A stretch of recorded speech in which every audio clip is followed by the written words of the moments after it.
आज का हमारा टॉपिक है थायराइड ग्लैंड। थायराइड ग्लैंड की ये एनाटमी दिखा रही हूँ मैं इस पिक्चर में। मैं anterior view and posterior view. Thyroid gland जो है वो बिल्कुल नेक के बिल्कुल सामने ही लोकेटेड है।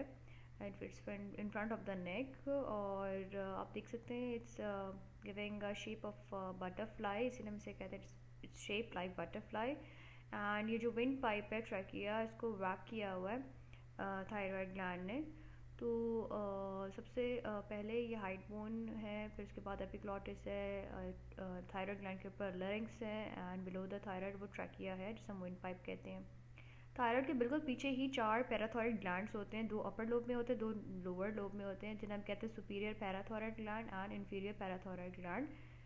और थायराइड ग्लैंड जो है वो कौन कौन से हार्मोन्स प्रोड्यूस करता है, सिक्रीट करता है।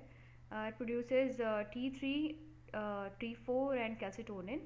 और अगर हम थायराइड ग्लैंड की केमिस्ट्री की बात करें तो थायराइड हार्मोन जो है it's a derivative amino acid tyrosine bound covalently to iodine. और थायराइड ग्लैंड के जो प्रिंसिपल हार्मोन्स हैं वो हैं thyroxine, T3, T4 sorry, thyroxine and triiodothyronine जिसे हम T3 कहते हैं। थायराइड हार्मोन जो है वो वाटर सॉल्युबल नहीं है, तो जो T3 T4 सर्कुलेट कर रहा होता है ब्लड में, वो करते हैं बाइंड करते हैं विद कैरियर प्रोटीन्स। और जो कैरियर प्रोटीन्स हैं जो थायराइड हार्मोन्स को लेके चलता है वैसे हम थायराइड बाइंडिंग ग्लोबुलिन कहते हैं। ये बेसिकली ग्लाइकोप्रोटीन है जो लिवर में सिंथेसाइज होता है। तो हम स्टार्ट करते हैं सिंथेसिस। सिंथेसिस के 5 स्टेजेस होते हैं। इसका सबसे पहला जो स्टेज है वो थायरोग्लोबुलिन सिंथेसिस है। इसका सेकंड स्टेज है iodide trapping, third oxidation of iodide, जो फोर्थ है वो thyro transport of iodine into follicular cavity, iodination of thyroxine, and जो सिक्स्थ है वो कपलिंग रिएक्शन है। इस पिक्चर में हम पूरा सिंथेसिस पढ़ेंगे कि थायराइड हार्मोन्स एक्चुअली बनते कैसे हैं। अगर थायराइड हार्मोन के बारे में अगर हम देखें तो इसकी केमिस्ट्री हम देखें, thyroid hormones are derivative of the amino acid tyrosine which is bound covalently to iodine. इसके जो प्रिंसिपल हार्मोन्स होते हैं थायराइड हार्मोन के वो T3 एंड T4 होते हैं। T3 को हम ट्राई आयोडोथायरोनिन भी कहते हैं और T4 को हम थायरोक्सिन यहाँ पे टेट्रा आयोडोथायरोनिन भी कहते हैं। यहाँ पे हम T4 का स्ट्रक्चर देखेंगे। अगर आप देखें क्योंकि थायराइड हार्मोन जो है वो थायरोसिन डेरिवेटिव होते हैं, थायरोसिन एक अमाइनो एसिड है। तो यहाँ पे अगर हम देखें थायरोसिन रिंग के साथ जो है ये एक आयोडीन है, ये दो, मतलब इस रिंग में 2 आयोडीन है, इस रिंग में 2 आयोडीन है। जब इस तरीके से DIT और DIT जो है रिंग्स कंबाइन होते हैं तो वो थायरोक्सिन बनाता है। इस तरीके से इसके स्ट्रक्चर में आयोडीन अटैच होते जाते हैं। अगर हम T3 देखें तो उसमें ये स्ट्रक्चर अब देखें, यहाँ पे थायरोसिन रिंग में यहाँ पे एक आयोडीन का मॉलिक्यूल अटैच है और यहाँ पे दूसरे रिंग में क्या है, 2 आयोडीन जो है थायरोसिन रिंग के साथ अटैच हैं। थायरोसिन रिंग में या तो एक आयोडीन अटैच हो सकता है या फिर 2 आयोडीन अटैच हो सकते हैं। अब बात करते हैं synthesis and secretion of thyroid gland कैसे सिंथेसाइज होता है, उसकी सिक्रीशन कैसे होती है। हाइपोथैलेमस जो है वह क्या करता है, TRH रिलीज़ करवाता है, सिक्रीट करवाता है, जिसे हम कहते हैं टी थायराइड रिलीजिंग हार्मोन।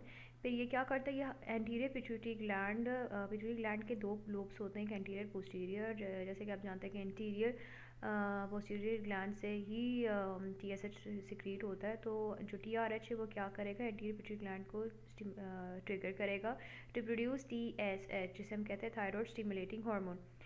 अब TSH क्या करेगा, TSH causes the thyroid gland to produce thyroid hormone जिसे हम कहते हैं T3 एंड T4। ये मेजर मेन हार्मोन्स है थायराइड ग्लैंड के। वैसे कैल्सिटोनिन भी सिक्रीट करता है।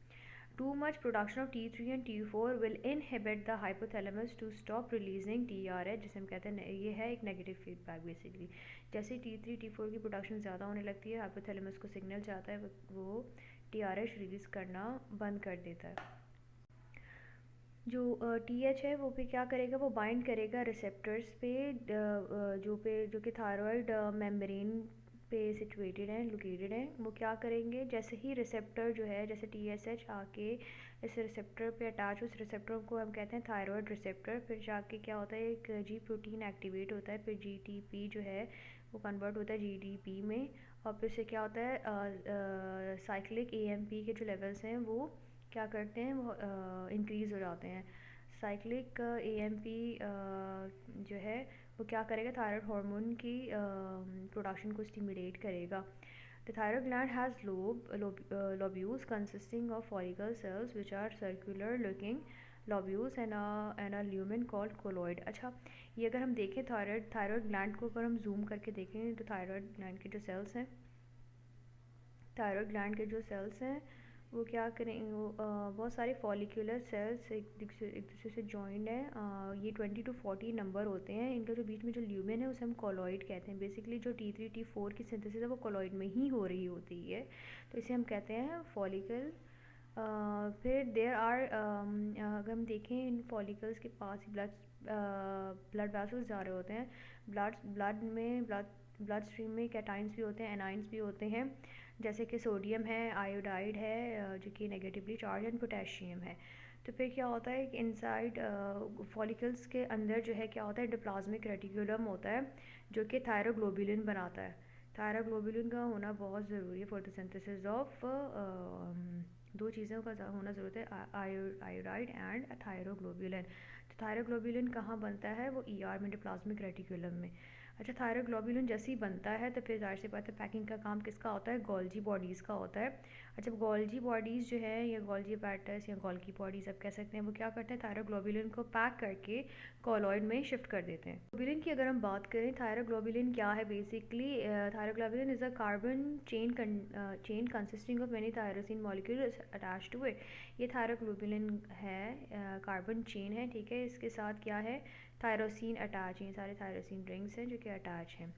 अब आयोडाइड चाहिए होता है थायराइड हार्मोन्स की सिंथेसिस के लिए, तो फिर क्या होता है, ये किस तरीके से आयोडाइड अंदर आएगा सेल के, ठीक है, फिर उसको कैसे थायरोसिन रिंग के साथ बाइंड करेगा। अच्छा, कुछ ट्रांसपोर्टर्स होते हैं यहाँ पे,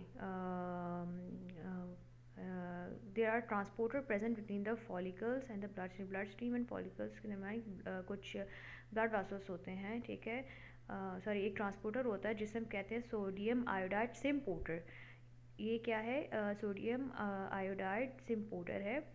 तो जो कि ये क्या करेगा, ये साइमल्टेनियसली ट्रांसपोर्ट कर रहा होता है सोडियम एंड आयोडाइड को from the extracellular fluid जो कि ब्लड है, ठीक है, into the thyroid epithelial sales.